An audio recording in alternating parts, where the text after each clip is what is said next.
Film dimulai dengan sekelompok polisi yang siap menggerebek sebuah klub malam, dipimpin oleh polisi detektif bernama Pak Kim. Mereka telah menerima informasi tentang adanya transaksi narkoba yang akan berlangsung malam itu juga.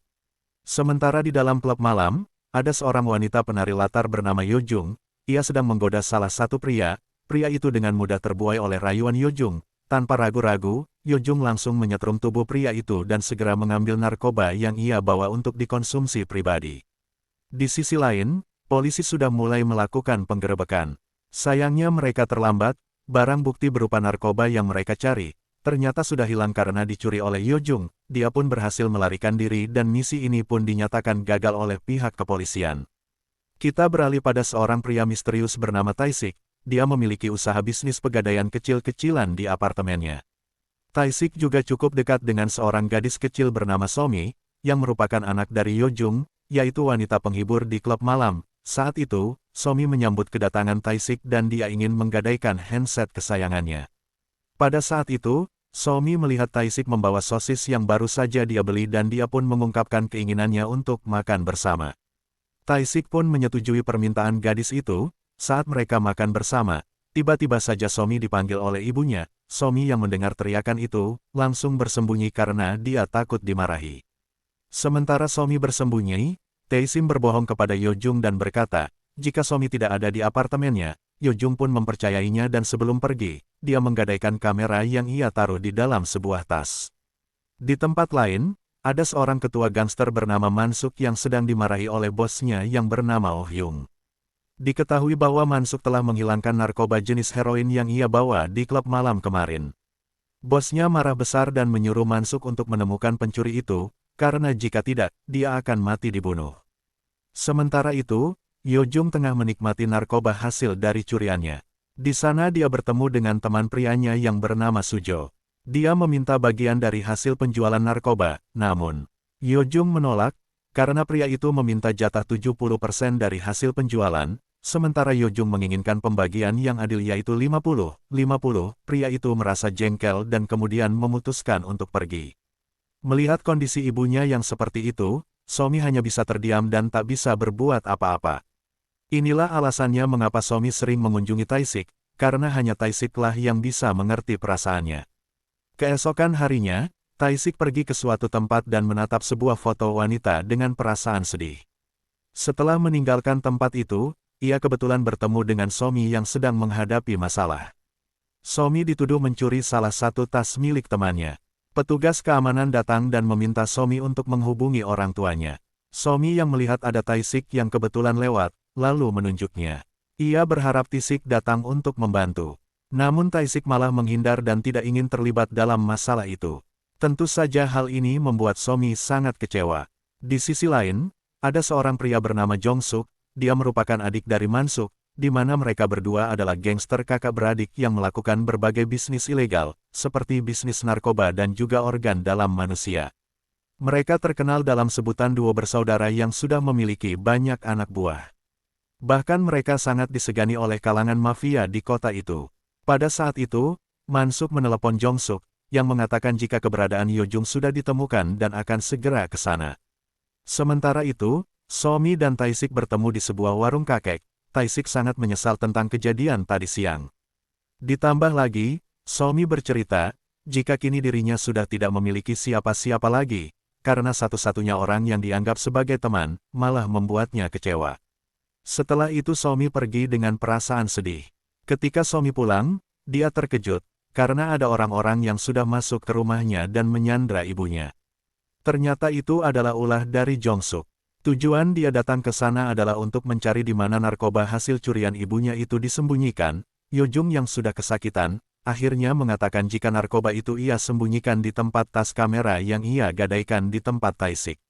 Sedangkan Tae-sik yang pulang ke apartemennya, menyadari ada orang yang sudah masuk ke apartemennya, karena kunci gemboknya sudah terbuka, dan benar saja, Tae-sik dihadapkan oleh dua anak buah Jong-suk yang langsung menodong pisau. Tae-sik yang tak tahu apa-apa, langsung memberikan dompetnya, tapi mereka malah tertawa, karena bukan itu yang mereka cari. Tak diduga, Tae-sik berhasil merampas pisau yang mereka bawa, dan dengan mudahnya dia dapat melumpuhkan mereka. Sementara itu, Di luar Jong-suk yang melihat kejadian ini meminta bantuan dari anak buahnya yang lain, yang bernama Ruan. Tak lama Ruan datang dan langsung memberikan telepon miliknya kepada Tae-sik. Ternyata itu adalah telepon dari Somi, yang mengatakan bahwa dia dan ibunya kini sedang disandra. Dari sini Tae-sik mulai paham, jika yang mereka cari ada hubungannya dengan Yo-jung. Tae-sik lantas memberikan kamera dan tas yang sebelumnya digadaikan. Ternyata, di dalam tas itu terdapat narkoba heroin yang mereka cari, dan setelah itu mereka pergi dengan membawa Somi dan ibunya. Tae-sik yang melihat mereka kabur, langsung mengejarnya. Namun, sayangnya mereka sudah pergi dengan mobil. Ruan curiga jika Tae-sik ini bukan sembarangan orang, karena ia dengan mudah bisa melumpuhkan teman-temannya. Setelah kejadian itu, Tae-sik mendapat telepon dari HP yang ditinggalkan oleh Ruan. Mereka memaksa Tae-sik untuk melakukan sesuatu dan akan membebaskan Somi dari Yujong. Jika misi itu sudah berhasil ia kerjakan. Setelah itu, Tae-sik disuruh mengambil sebuah paket di loker. Saat dibuka, paket itu berisi mainan, tapi di dalam mainan itu ternyata ada heroin. Ternyata Tae-sik diperintahkan untuk menjadi kurir narkoba, dan ia diberi instruksi untuk pergi ke lapangan golf dan mencari seseorang bernama Oh Hyung, dan di sana juga adalah tempat Somi dan Yo-jung akan dibebaskan. Setibanya di lapangan golf, Tae-sik bertemu dengan Oh Hyung. Saat itu Oh Hyung tampaknya sedang menunggu tamu dari China. Dia mengira Tae-sik adalah tamunya. Namun saat Tae-sik meminta melepaskan mereka dan menunjukkan heroin itu, berhasil membuat orang terkejut. Tak lama setelah itu, ada telepon dari Mansuk yang mengatakan, jika mereka sudah menjebak Oh Hyung dan akan menyerahkannya ke polisi, ternyata mereka ingin menggulingkan kekuasaan Oh Hyung, sehingga dua bersaudara ini bisa berkuasa menjadi mafia yang disegani. Dan benar saja, pasukan polisi kemudian tiba dan mengepung lapangan golf. Tae-sik yang tak tahu apa-apa, langsung lompat dari jendela dan mencoba mengejar Oh Hyung yang berhasil kabur. Namun sayangnya dia mengalami kecelakaan, sehingga mobilnya rusak parah. Ketika Tae-sik melihat bagasi mobil, ia menemukan mayat Yo-jung yang ada di sana dengan kondisi organ-organ tubuhnya yang sudah tidak ada. Polisi yang melihat kejadian ini, langsung menangkap Tae-sik, karena menganggap Tae-siklah dalang di balik pembunuhan ini. Sementara itu, pihak kepolisian yang dipimpin oleh Detektif Kim, mulai menyelidiki siapa sosok Tae-sik ini, karena identitasnya sangat dirahasiakan oleh negara. Bahkan mereka tidak menemukan catatan kriminal di masa lalu, atau keterlibatan dirinya dalam gangster dan mafia. Di sini Pak Kim mulai heran, mengapa Tae-sik bisa ada di TKP, karena tak memiliki banyak waktu untuk menyelamatkan Somi.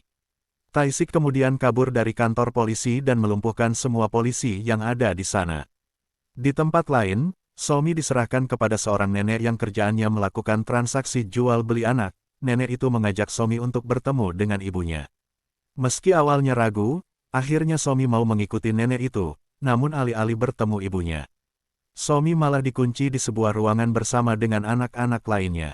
Sementara Sujo juga ditangkap oleh anak buah dua bersaudara, karena dia terindikasi ikut campur dalam urusan Yo-jung. Sujo dibawa ke markas dan diinterogasi mengenai Yo-jung dan Tae-sik.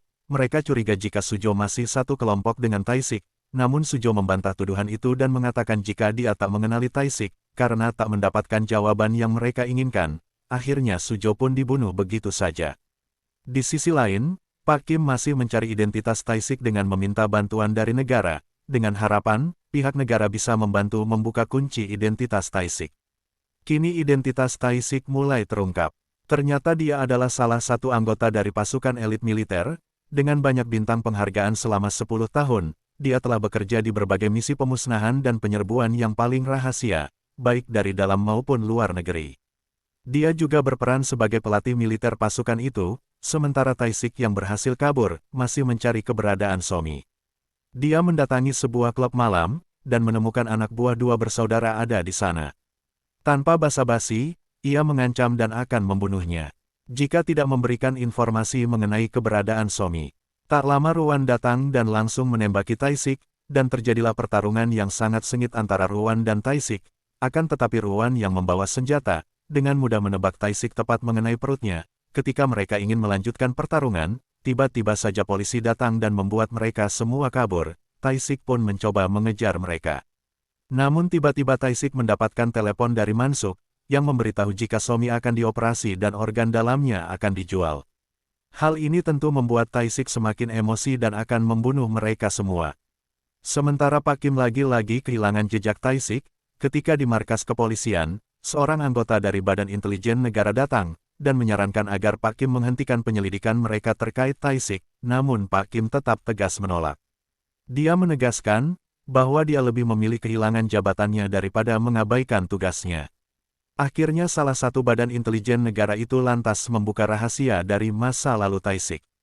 Dia menjelaskan bahwa pada tahun 2006, ada anggota pertahanan nasional yang menjual informasi sensitif ke luar negeri dengan harga 200 juta dolar. Untuk menanggapi situasi itu, pasukan khusus dikirim untuk menghancurkan semua orang yang terlibat dan memulihkan informasi itu. Dan orang yang berjasa itu ternyata adalah Tae-sik, yang saat itu adalah bagian dari unit pemusnah. Dia bekerja sama dengan unit penyusupan untuk menjalankan misi ini. Aksi itu berjalan sukses, namun dengan konsekuensi yang sangat besar bagi Tae-sik, keluarganya menjadi target balas dendam. Pada saat itu, istrinya yang sedang hamil sengaja dibunuh. Jadi kita tahu, jika foto wanita di awal tadi merupakan istri dari Tae-sik yang telah meninggal, dan sepatu kecil itu merupakan sepatu terakhir yang ia beli untuk anaknya. Setelah kecelakaan tragis yang merenggut nyawa istrinya itu, Tae-sik menghilang dari sorotan publik di lokasi lain. Tae-sik merenung, teringat dengan mendiang istrinya, kini dia mulai sadar dan dia harus bangkit, karena ada suami yang harus ia selamatkan. Dia kembali ke jati dirinya yang telah lama ia pendam, dan ia bertekad akan menyelamatkan suami apapun rintangannya. Tak lama, Tae-sik menerima panggilan dari Pak Kim yang memberitahunya, bahwa suami terlihat di daerah pecinan. Dia juga meminta Tae-sik untuk memberitahunya. Apapun yang dia ketahui, Tae-sik memberikan informasi, jika dalang di balik ini semua adalah dua bersaudara, yaitu Mansuk dan Jongsuk. Namun polisi tak perlu repot-repot untuk menangkap mereka, karena dia sendiri yang akan menghabiskan mereka dengan tangannya. Tak lama kemudian, dengan kemampuannya selama menjadi militer, Tae-sik menuju ke daerah pecinan dengan penyamarannya yang sangat epik. Di sana dia melihat mainan yang sama ketika dia menjadi kurir narkoba. Kemudian ia melihat seorang anak laki-laki yang tampaknya telah dikomando untuk menjadi kurir narkoba. Dia yakin jika anak-anak yang menjadi kurir narkoba tak akan terdeteksi oleh pihak kepolisian saat mencoba mengikuti anak-anak itu. Tae-sik dicurigai oleh dua polisi keamanan kota. Dia pun terpaksa menghindar agar tidak dicurigai. Jejak anak laki-laki itu membawanya ke sebuah gedung tak berpenghuni di pinggir kota. Setelah masuk, Tae-sik sangat terkejut melihat pemandangan di dalamnya, yang mana gedung itu digunakan untuk memproduksi narkoba besar-besaran, sementara anak-anak di sana dipaksa untuk bekerja sebagai kurir narkoba. Bahkan mereka juga diajari cara membuat narkoba lengkap dengan bahan-bahan dan alat-alatnya. Ketika anak-anak di sana tak kuat bertahan hidup, mereka akan dibunuh dan organ dalamnya akan dijual. Tae-sik juga menemukan ada Somi di sana. Ketika menyelinap, dia melihat Jongsuk ada di sana sedang membuat narkoba yang sudah habis. Tae-sik yang kesabarannya sudah hilang, langsung mengobrak-abrik tempat itu dan membunuh semua anak buah Jongsuk. Sementara Jongsuk yang sudah terpojokan, tak bisa berbuat apa-apa. Tae-sik sempat menyiksa Jongsuk, namun dia tidak membunuhnya. Tae-sik menghubungi Mansuk dan memberitahu bahwa adiknya sekarang berada dalam genggamannya. Ia meminta pertukaran agar Somi diserahkan kepadanya dalam waktu 1 jam dengan keadaan selamat. Mendengar bahwa adiknya disandra, Mansuk marah dan memerintahkan anak buahnya untuk mencungkil mata Somi sebagai balasan. Sementara Tae-sik yang habis kesabarannya, tak mampu memaafkan kekejaman yang dilakukan Jongsuk, Tae-sik memutuskan untuk membalas dan akan membunuh Jongsuk dengan cara meledakkan tempat itu, sehingga pabrik narkoba itu bisa lenyap seketika. Setelah kejadian itu, Tae-sik meminta anak-anak yang selamat untuk menunggu hingga bantuan datang. Sementara itu, anak buah Minsuk yang menerima perintah untuk mencukil mata Somi, mulai melakukan persiapannya. Di tempat ini ada juga Ruan yang menyaksikan Somi akan dicungkil matanya. Namun sebenarnya dia tampak tidak tega, karena gadis kecil ini tidak tahu apa-apa, namun malah dijadikan korban. Kita kembali ke Tae-sik, tak butuh waktu lama, Tae-sik menemui Mansuk di markasnya. Di sini Mansuk heran, mengapa Tae-sik mau repot-repot datang hanya demi bocah kecil Somi. Tae-sik yang sikapnya dingin, hanya menjawab singkat, bahwa dia hanyalah tengganya. Dan meminta Somi untuk dikembalikan dengan keadaan selamat. Setelah itu, Mansuk malah memberikan sebuah botol kaca dengan bola mata di dalamnya. Dia mengatakan, bahwa mata itu adalah mata Somi dan kini, Somi telah tewas.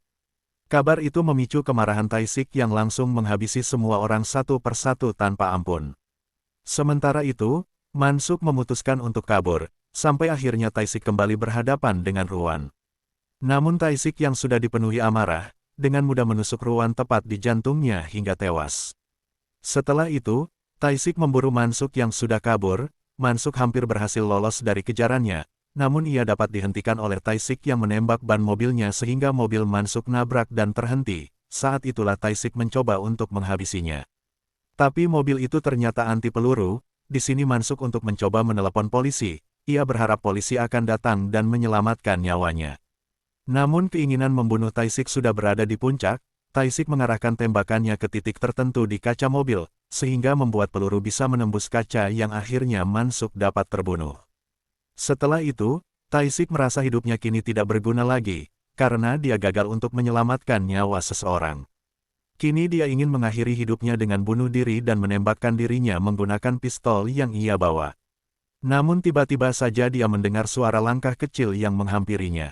Ternyata itu adalah Somi yang berhasil selamat. Somi lalu memeluk Taisik, serta mengucapkan terima kasih sudah datang untuk menyelamatkannya.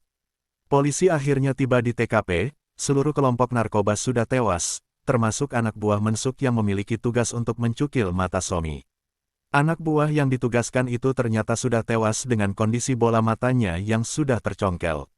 Ternyata Somi bisa selamat berkat usaha Ruan yang mencegah operasi pencungkilan mata. Sebagai gantinya, Ruan membunuh temannya sendiri dan mengambil bola matanya.